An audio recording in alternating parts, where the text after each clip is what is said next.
Hello, hello, hello, and welcome to another episode of Keep It Moving Podcast. I am your host, Novelty. Joining me, as always, is Mike B. What it do? It don't do nothing. It don't make dollars if it don't make sense. That's what I feel like you meant to say, but you didn't. It's okay. What's up? It's been what? I think 3 weeks now, right? Yes. A lot going on. Have we seen it or recorded since Easter? Did we like? What was 3 weeks ago? That's all I can say to you. Like, when was Easter? I decorate.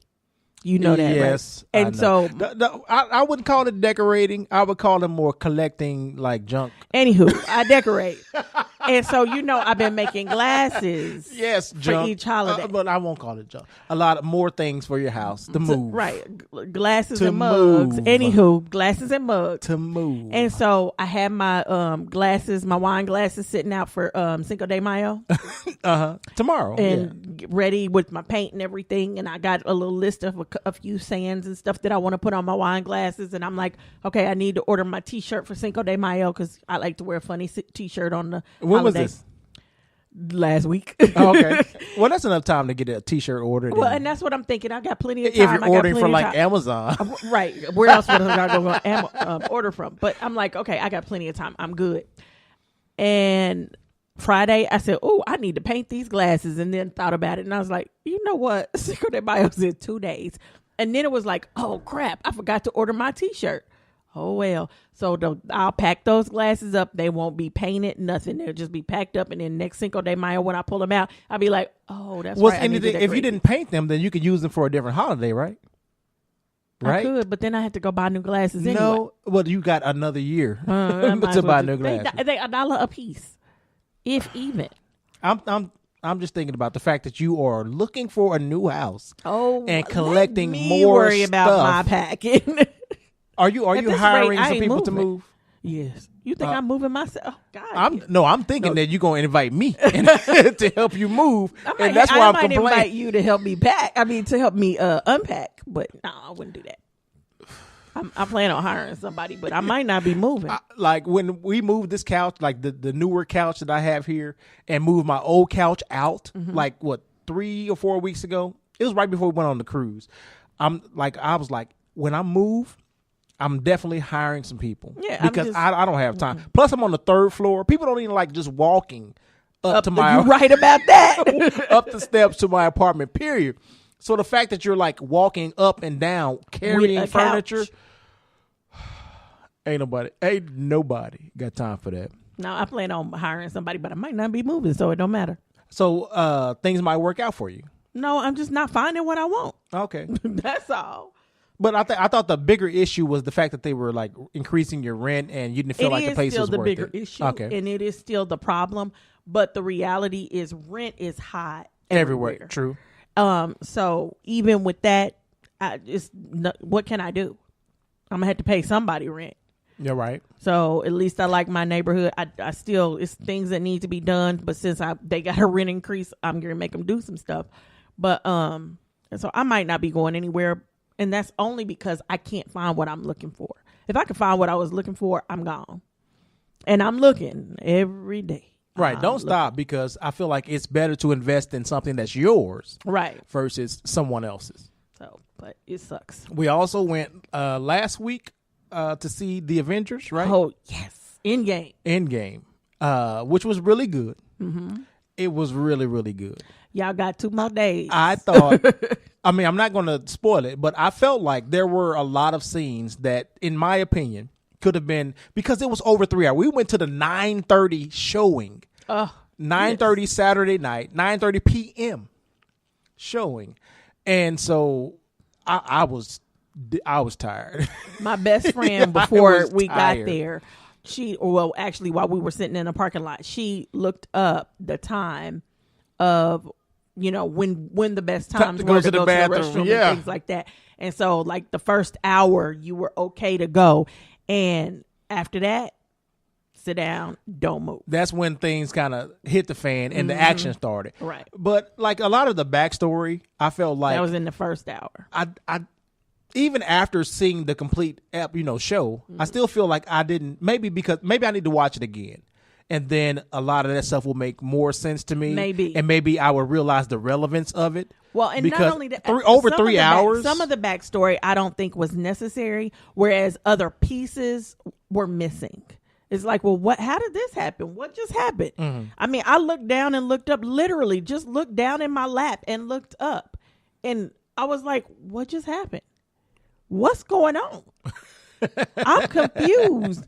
So that first hour is a little hanky, but after that, overall, it was very, very good. I was so upset that we kind of had to deal with some of the same things we dealt with on the first one, Infinity War, because I thought we were over that. I thought it was done. But it made sense. In the end, it made sense. It was really, really good, action packed. After that, like you said, the first hour. I'm telling y'all got 2 more days. Come Monday, I don't care if you seen it or not. If you ain't seen it, it's getting spoiled. Oh yeah, it's been spoiled for a lot of people. Did you hear about the guy who spoiled it? I guess when he was walking out and other people were walking into the theater and he spoiled it or something like that. About that. And somebody beat whooped his ass. And I feel like that's definitely appropriate. Because the next day, my show, Game of Thrones, came on. Lord. I heard that was dark. It as far as it was dark, but I felt like the darkness of the video kind of gave you more of a realistic feel of how the people in battle felt. Like it drew you in, and it intensified everything even more. It was awesome. It was intense. I couldn't breathe. Because I'm way more invested in these characters than I am on the characters of the Avengers. Mm-hmm. It was so intense. I mean, like I was literally like up shouting, up clapping, up almost crying. Wow. It was awesome to me, because I'm an avid watcher of Game of Thrones. It was so good. It was so good. And then just to see our people, like they were going, I felt like we couldn't win. It was nothing we can do. But in the end, some people came through in the clutch, and I was so thankful because we needed our people.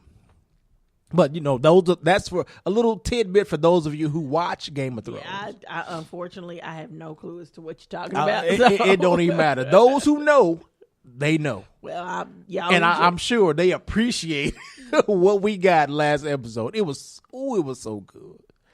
It was so good. Okay. Well, let's see what else happened. AIDS Walk was last Saturday. Right. So we did that. I did that. Let me not say. Did you complete it? Oh no, we did the 3K and. So you had to do the 5K. No, we do the 3 and it's like, okay, I'm ready to go home now. Okay. Y'all don't get like a penalty or anything for not like actually. No. Okay. No, we walk and I raise money. That's it. Penalty. You penalize me for raising money. Better leave me alone. No, penalize you for not, completing. So they take some of the money for themselves. No, better go to AIDS research. But yeah, we did that. And other than that, just the norm working and all that. Have you talked to your grandmother in 3 weeks? Yeah, I have. I went, of course, took her some groceries. It's always the same. She's like her first time seeing me. Is this your real hair? Look, you cute and fat. It's the same. But I did go to the eye doctor because it was 2017. I went to this new eye doctor at Target, and got my prescription, got some contacts, got some glasses, and I think I talked about this maybe on my channel, my Mike B channel. And it felt like I was like walking around with someone else's eyes. I could not see. It was the prescription was just so weird that I couldn't adjust to it because I felt like I had at least one eye was normal, but the other eye was like somebody else's, and I was borrowing it, and I didn't like it, and so I ended up having to go back to my old prescription, my old glasses because I have like 6-7 pair, and everything felt normal again. And so I decided, I said, I'm going to give them one more chance. And I told him the whole situation. I said, last time I came here, like, this is what happened. I felt like I was walking around with somebody else's eyes. Hopefully, that's that won't happen this time. And so they adjusted my prescription, and I got these are new glasses that I have. Got some new contacts, and they feel much better. I'm more comfortable with them. The only thing is with these glasses is, like, when I look down, it seems like everything is like 3D. Like, if I look at the ground, it's like the ground has like elevated a little bit. And so I always feel like I'm going to fall. And so I'm walking carefully. Like, it's crazy. I'm sure I'll get used to it. Are they bifocals or something? No. I didn't pay for bifocals. Now, if they gave me bifocals, then I don't know. But when I look down, it's like everything kind of steps up a little bit. And so I have to tread lightly as I, walk these streets. But I constantly feel like if I don't look down, I'm going to fall. That's crazy. But everything else, looking around, everything else looks crystal clear. Oh, that's good. I guess. You got to be able to see. But the fact that the street lifts itself up to me is a problem. It seems wrong. I don't know. I'm not used to it, but hopefully I'll adjust. Well, remember last week I had my AT&T, well, not last week, 3 weeks ago, I had that issue with AT&T where I could not log in to DirecTV. They changed something, and they merged accounts, and I had to recreate. Well, that's when I called 3 weeks ago, the lady told me, we are migrating. It's going to take 2 weeks, so you have to be without it for 2 weeks. I waited 2 weeks. I called back, and the person I got on the phone couldn't speak English and was pissing me off, so I just hung up, and I waited another week. Finally, so I've been without my DirecTV now for a month, and so I didn't know. But how were you using DirecTV? I thought you signed up for a Philo. I had Philo. So you My auntie has DirecTV. I use her password. Oh, okay. So you could wait a minute. You complaining about somebody else? You doggone Skippy. So wait a minute, and I'll tell you all of it when I finish. But so I called back a couple of days ago, and I was on the phone with them for over 2 hours.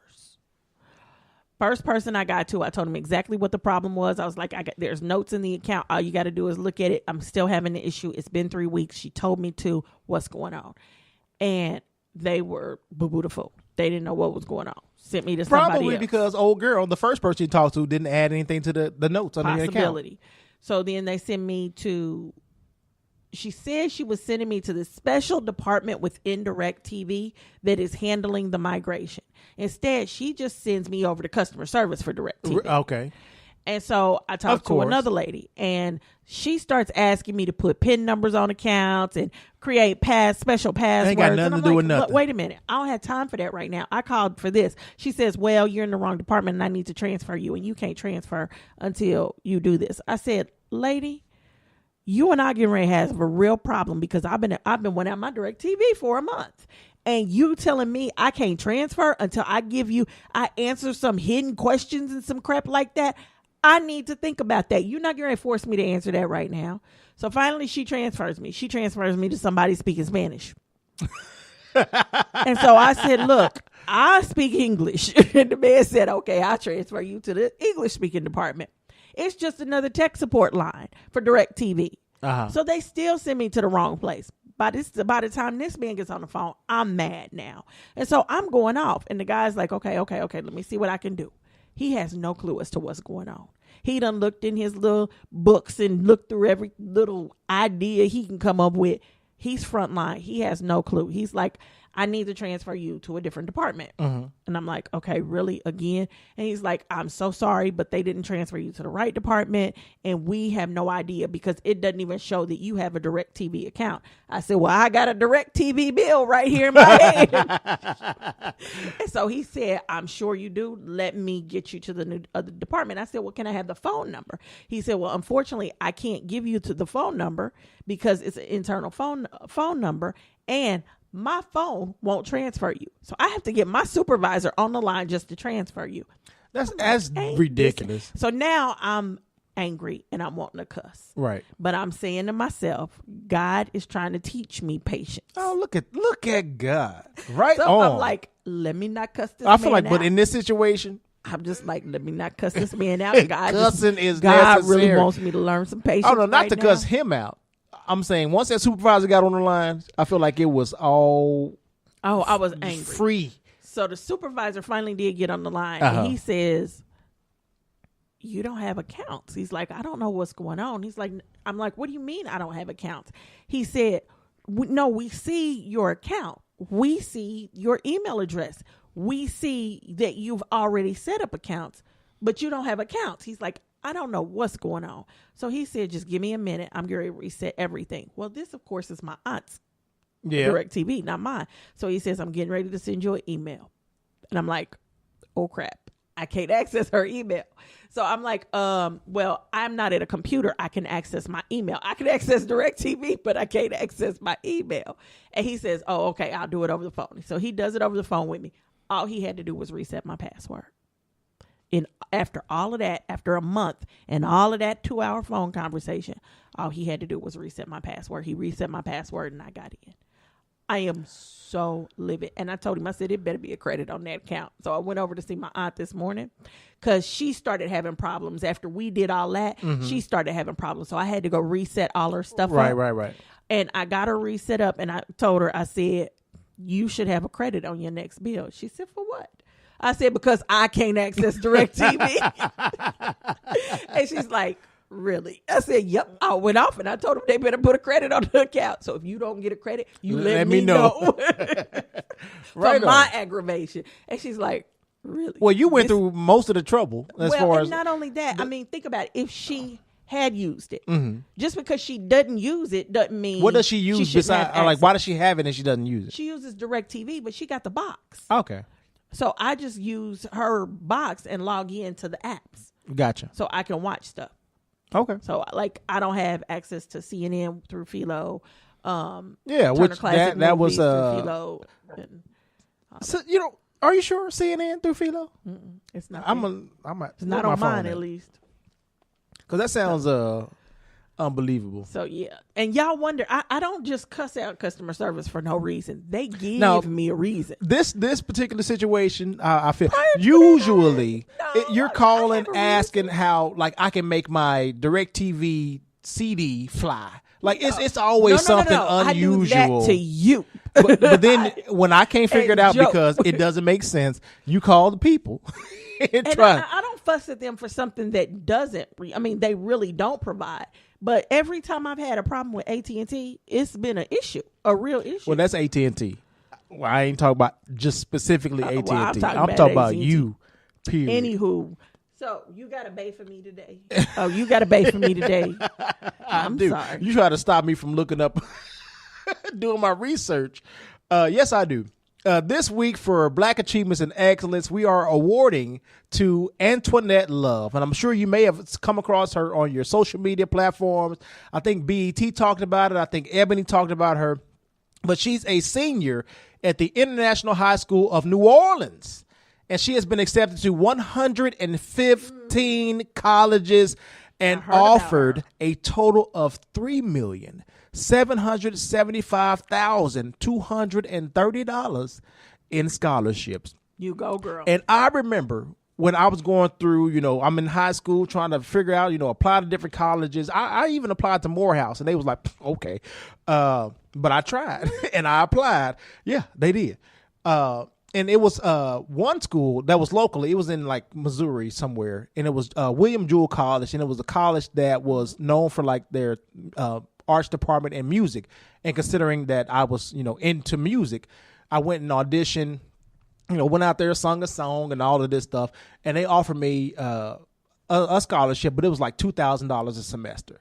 But the cost to go there per semester, this $2,000 felt like food stamps. It was like it ain't about to happen. Which is why my first 2 years I went to community college, and I got a scholarship with them as well that paid for my entire semester. And so the financial aid that I received, I was able to do whatever I wanted with it because my school was paid for. Was paid for. But can you imagine getting $3 million. And the other thing is that she is the first person in her family to go to school. Oh wow, cool. And there was my cousin. She was going to like Donnelly College, which is local here. I think it was Donnelly College, or it was an online college. It may have been an online college because I used to help and sometimes do her homework, and that helped. Her graduate. It was like a 2-year for an associate's, but it also gave me the to want to do it myself. I'm like, if I can do her homework, then I can probably, do my homework. And it encouraged me to pursue further education. And I think I'm the first person in my family, on my father's and my mother's side, to actually complete a 4-year degree. Wow. So shout out to Antoinette Love, but I also have an honorary mention, if you don't mind. You got time? You sure? I want to give a special shout out to Pat, Ryan, and Reagan McGill. And they don't show or say where they're from, but this is a father who is graduating with his son and his daughter this particular semester. It says Pat is graduating in construction management, Ryan is getting an exercise science degree, and Reagan is getting a diploma. It says diploma from psychology and women's and gender studies. So a father graduating with his son and daughter from Eastern Michigan University. Woo! So that is what's up. We love to hear our people doing positive things. And then I don't know who encouraged who, but the fact that the father and the children are doing it together, like that's what's up. So shout out to Antoinette. Also, shout out to Pat, Reagan, and Ryan. Woohoo! All right. Well, I got a quick shout out, a set of bays. Okay. And I'm doing this simply because this is historical. Is it the pageants? Yes. Right on. Chrisley Christ, Miss USA, Kaylee Garris, Miss Teen USA, and Nia Franklin, Miss America 2019. All 3 beautiful black women. Right on. So that's the first time in history, right? First time in history. First time ever. For all 3 to be black. Beautiful. Right on. Black women is doing their thing. And we ain't mad about it. Good. You shouldn't be. Anywho. So let's get into it. We have not talked since the Mueller report and definitely Barr's testimony. I hope one thing I thought you did post on the Keep Moving Facebook page about the Mueller report. Right. You could literally click the link and download the report. And I did when I posted, I said, hey, try to go in there and get it early because it could crash. Yeah, right. But what I don't understand is why Amazon sold out, Barnes and Noble sold out. Are you kidding me? Sold out of what? Free. This report. People went and bought it. Okay. I'm like, what's going on? This is free. Now, when I say it's long. It's 2 volumes, 400 and some odd pages total. As far as redactions, it's some in there. There are pages where a lot of stuff is redacted. Right. But it's more The majority of it is visible. It's actually visible, and I was kind of shocked by that. The report itself and Barr's summary, A and B don't match. Right. A and B just do not match. The summary that he provided did not coincide with everything that was in the report. It's almost like you didn't read this report. You read somebody else's summary of the report. During his testimony, he said he didn't read it. He said he glanced over the summaries. He didn't read the entire report. He said a whole bunch of other stuff. He didn't read the report. He also did not look at the underlying evidence. Right. And you would think, and I think this is something that Senator also presidential candidate, she's running for president, Kamala Harris. She was like, did you read the underlying evidence? Like how this is the president of the United. This is a serious thing. This investigation has gone on for 2 years. And with you holding this position, you would think that at least you would want to cover yourself by going through and reading the evidence. Did you read it? Did Rod Rosenstein or whatever, did he read it? Like, did anybody who was of influence or importance in making the decision whether to charge the president with anything, did they go through and do their due diligence? And he was like, he just took the words of whatever, You know, he couldn't have he didn't take the words of Mueller because that's literally not what he wrote. He felt like Because Mueller didn't straight out say that he should be charged as far as collusion. But the thing is, we got to everybody keeps saying collusion. Collusion is not a crime. But that was what we were investigating, collusion. No, we were investigating collusion. And also with the during team, the investigation, the other investigation that was going on was obstruction. Which and that's where I think that's where Mueller wasn't able to charge. He left that up to Congress. And now everybody's saying he shouldn't have, but he left it up to Congress because they kept telling him he couldn't indict a sitting president. So charging him, what am I supposed to write? Well, let's charge him, but we can't indict a sitting president. And that's what he says throughout the whole report. I can't indict. I mean, at the very beginning, that's one of the very first things he says. We cannot indict a sitting president. However, he laid out evidence and time and time of this president coming through, talking to this person, trying to convince them not to do this, trying to convince this person not to do that. And for Barr to testify in front of, it was embarrassing to actually see this testimony because I saw Leahy, I saw several different senators question him. You know, Booker, I saw, Harris talk to him. And you would almost think that they were talking to Trump's lawyer versus the Attorney General of the United States. And that's what was irritating because he was providing like reasons or excuses for Trump versus for the people. And so it was confusing as to why he was taking this position. I understand when you're like in the court of law and a lawyer and you have to think about all these different things as to why you might not win a case. Right. But you were fighting too hard. You're fighting too hard. You're not supposed to give them the evidence that you might you realize the different tactics they might take, and then you combat that instead of like presenting that as your evidence. Oh, okay. It was weird. This is a mess. It's a mess. That's what it is. And Republicans are still silent.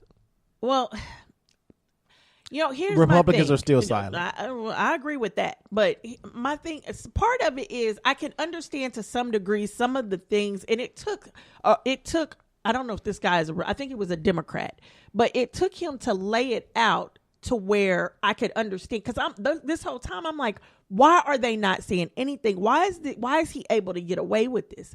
Because a lot of it is because he is the president, he has the power to fire someone. So if you're going to make a case for obstruction, it's about the law. If you ever go into a jury, if you ever sit on a jury, you ever sit on a case, the first thing the judge tells you is you can't make a determination off of how you feel. You have to make it based on how the law is written and what that means and what that says. And they explain to you what the law is. They explain that to the jury. So if you're going to find a person guilty, it has to be according to the law, not according to how you feel. So some of this is, well, the law says this, but as a president, he does have that right. So he can get away with certain things. That doesn't excuse Republicans for being silent. No, it doesn't. No, not at all. No, I'm not giving that. No. Obstruction that we know is clear and present. It's clear. It does look clear and present to us, but the lawyers are saying, and these are not lawyers for him. No, I'm not talking about his lawyers. I'm talking about Republicans. I'm not talking about lawyers, period. That's what I'm talking about, the legal side of it. Okay. Not well, personal. We were mentioning Republicans, so okay. But I'm specifically going in on the legal side. Yeah. When the lawyers explain it. You're giving me Barr's side. No, I'm giving you you sound like Barr right now, but go ahead. I'm giving you law and what the law is. So I kind of understand why there's this confusion, but no, I do not understand the silence because like at one point in time, he asks somebody else he's telling people to do stuff that are illegal. They just don't do it. And he's not getting in trouble for that. And I'm like, how is he not getting in trouble for that? Because any other person and would Barr's be in excuse jail is for the that. fact that they didn't participate or they didn't do what he asked them to do, right, and then we can excuse it. We can excuse it. But any other person, that's still obstruction. And then it was a lawyer, like I said, it was a Democratic lawyer. It wasn't a Republican. It was a lawyer that sat down. You didn't know if it was a Republican. It's a Democratic lawyer now. Yeah. No, he said it was he said he was a Democrat. He said, I did not vote for Trump. I don't like Trump. And then he explained, but this is what the law is. And the law is that because he is the president, he has the right to do that. Whereas anybody else wouldn't have that right. So, and he said, that's where it gets hairy. He said, I can understand. He understands what people are saying, but it does get hairy when you sit down and look at how the law is. Well, the law needs to be changed because why would the president? I agree. The president should not be above the law. Yeah. The president should not be able to pardon someone who is in the midst of an investigation against him. The president shouldn't have that power. If we truly are a country who says no man is above the law, then the president should not be above the law. And when the president is under investigation, the president should lose certain powers. And the pardon power is definitely one of them. And if he tells somebody else to go do something, just like the head of the mob who tells somebody to go kill somebody, he didn't do it. This man did it. He should be held accountable too. Right. So, I agree with that. It comes back to the same issue with black people. It's in the law. It's the law itself that needs to be changed. Black people, how they get away with treating black people like crap and how they get away with killing black folks. It comes all back to the same thing. The way the law is written needs to be changed. Okay.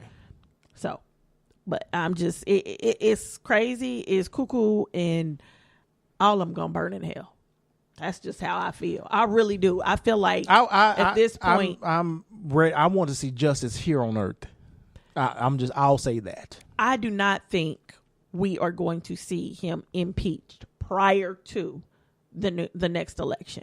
Even if he gets reelected, as long as once he gets out of jail, he's convicted. I mean, not out of jail, out of office. He's convicted. Statute of limitations will be up. If he gets reelected, he will not be convicted. Statute of limitations will be up. The only way they have a case against him is if he won't stop. Well, that's he true. has not stopped. That's true. So there won't be, the statute of limitations won't be an issue as long as, because the one thing I hate about media is we keep giving him a voice. We keep giving Sarah Sanders a voice. We keep giving Kellyanne Conway. Like, have to. No, you don't. They are but we do need to know what's going on. We're not knowing what's going on. They're lying to us. So we're not knowing what's going on. Okay, so this is dumb. I give you that. So that's an issue I have with like CNN, like where they keep posting like quotes from these people and then saying that they're lying. I don't care. If they're lying, ignore them. Move on. Let's talk to some people that are telling the truth. Well, we don't need to be, because the lies, you saying they're lies, they don't trust you. Yeah, I agree. I'm starting to get to the point where the media itself is starting to bug me. I would prefer, like, they keep telling you what could happen and what's going to happen and what they might do. Stop. Like this situation with Barr and testifying in front of the House, and Barr him not showing up and to testify in the House, not providing the documentation and the tax records that the House is asking for. And okay, well, if he doesn't do it, the House they can subpoena, they can take him to court, they can do this. Stop telling me what they can do. I just want to see him do it. I don't want to see any more. Okay, this possibly could. No, just do it. Let's get it done. Because what I would like to see is on them last. I don't necessarily want to see him impeached prior to the end of his term, this first term, simply because I don't want to see Pence in office. At this point, we are a year away.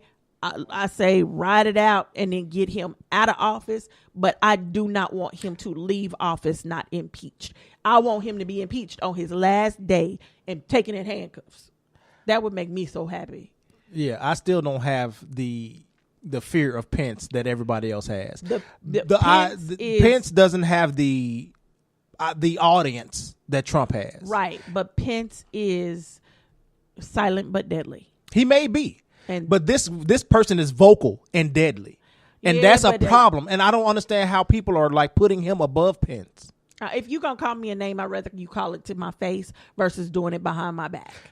But it still hurts the same. Yeah, but at least I know it's coming. But it still hurts the same. At least I know it's coming. Okay. At least I know it's coming and I can try to prepare for it. With Pence, he's I believe personally he's a racist. We all know he's a sexist and he's not sexist, but misogynistic and all of that. It just take him and his wife need to go hand in hand right on back home and live out the rest of their days. But my thing is Pence doesn't have the pull and the audience that Trump has. That's the reason that the Republicans are so silent, because he doesn't have. But here's the thing with Pence, he doesn't have the pull, but he got the sense. He knows what to say and what not to say. Not necessarily. He just not saying anything. No, he's not saying. And then when he does speak, he's getting called out as well, because he's stupid too. He doesn't speak much. He doesn't speak much. But when he does speak, he gets called out because we realize that he's not smart. And then he's out here backing up the president with lies, and he gets called out by the media. And one thing that he did do, I guess that was positive, is went down and visited one of the churches, because the 3 black churches were burned up. Right. And everybody was talking about what was the bill, Notre Dame or whatever, and America donated money. We had 3 black churches, and the people were silent. But he went and visited one of the churches. So and talk to them. Get props for that? By who? By anybody. It was on the news. I guess that's props enough. So I saw it. Okay. So I mean, kudos for that. Okay. But we'll see. I want this guy. I'm so tired of seeing his face. I'm so tired of hearing his name. I'm tired of hearing this. And I don't think there will ever be a person that the media and just everybody will put out there like this. I'm hoping there won't be, like they've done this guy.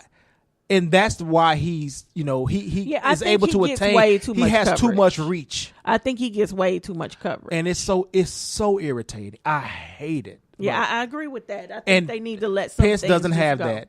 And I think that'll be a way that we can defeat this regime, because it's a regime at this point. But anyway, we'll see. That's all I can say. So, DC, you've been to DC, right? I have. We went to the 20th anniversary of the Million Man March. Did you see Howard University? I did not. I didn't even know Howard University was there. Well, Howard I University wish I had is known. in DC. And Howard University is having a problem.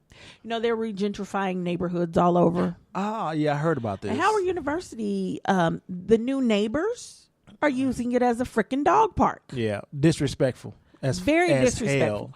And when the students started to complain, the neighbors wanted the university. Wait a minute. Let me call this guy out by name. Sean Grubbs Robichaud wants the university to move. If they don't like it, they can move. And see, I would put up electric fences that are only dogs only feel. I wouldn't do that to dogs. I'd put up electric fences that the people would feel. Don't do that to the dogs. But this is our courtyard, so we will be there. But it's not the dog's fault. It's not the dog's fault. But I think people care more about dogs, like you. People care more about dogs than they do. I don't give a damn. I know you don't, but no. Punt a dog. No, see, no, do not. Don't do that to the dogs. Do that to the people and tell the students where they are so they know not to go through them. Yeah, because it ain't the dog's fault his stupid owner took him to the wrong place. Especially considering it's dog parks right around there. Mm-hmm. It's not disrespectful. That's somebody who wants that school gone. They don't want that school there. If it's a dog park around the corner and you choose to take your dog to a university to poop on their lawn, you have no respect you don't have respect for the people in that school. Right. So this is racist if you ask me. I agree. Personally, it's very racist. And I really feel like his dog should be electrocuted. I think DC, the city needs to do something. The school needs to do something. I think they need to start finding them people. Yeah, I agree with that. Big time. Every time they see somebody's dog poop on, if you not I would set up cameras. Do you have a student ID? If you don't have a student ID, but you're even getting students, fined. like if this is the park where you guys are, y'all dogs shouldn't be here either. If you're gonna be complaining. Well, no, I mean, I don't necessarily mind like.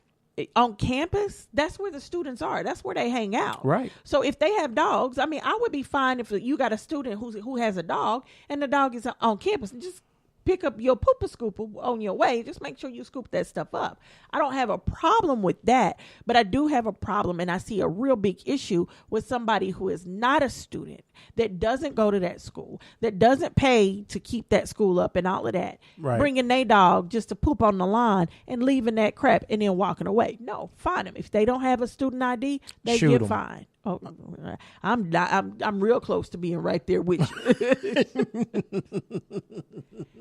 Anywho, so I just have a problem with that. That's all I'm saying. Understandable. And the fact that you own one dog and you have you're sitting another dog. No, the dog went home yesterday. Oh, did he? Yes. Right on. And how you feel? Were you sad? I could not move. I would go in my office, sit down, pull up my chair, and start working. And I turn around and look back, and it's not one dog near a wheel. It's two dogs near two different wheels. So I couldn't move anywhere. In a computer chair that's supposed to be able to roll around. Right. I could not move anywhere. And then I couldn't, I would let them out in the morning. Mm-hmm. And it sounded like I had 20 people running out of the kennel to go outside. And I'm like, why? I mean, 8 paws is a lot of noise. It really is. It's a lot of noise. I believe you. And it's just, my dog would want to eat her dog's food. So I couldn't feed them and walk away like I normally do, put some food in the bowl and walk away and go do what I got to do. I got to sit there and watch them eat to make sure my dog didn't steal the other dog's food. I'm like, this is crazy. Too much. Sometimes they would get along, sometimes they wouldn't. Every once in a while they would start going in at each other. My dog loves to be outside. This dog loves to be inside. My dog doesn't get on the furniture. This dog is used to getting on furniture. So, I mean, it was just like constantly I'm retraining a dog only for that dog to be leaving in a couple of weeks. So, sitting ain't for me. You don't think so? No, my dog knows her place. You did a good job, though. My dog knows her place. Okay, your dog knows her place. Oh, yeah. Sometimes she try to step out of it and she gets her butt beat and she go to her room. She did something and I said, go to your room. And she went straight to that room. That other dog do something I can't say go to. I say it, but the dog looks at me like, what that mean? Where my room at? Right on. So it was an interesting few weeks. But it's over. So anywho, that's all I got. Good night. Peace.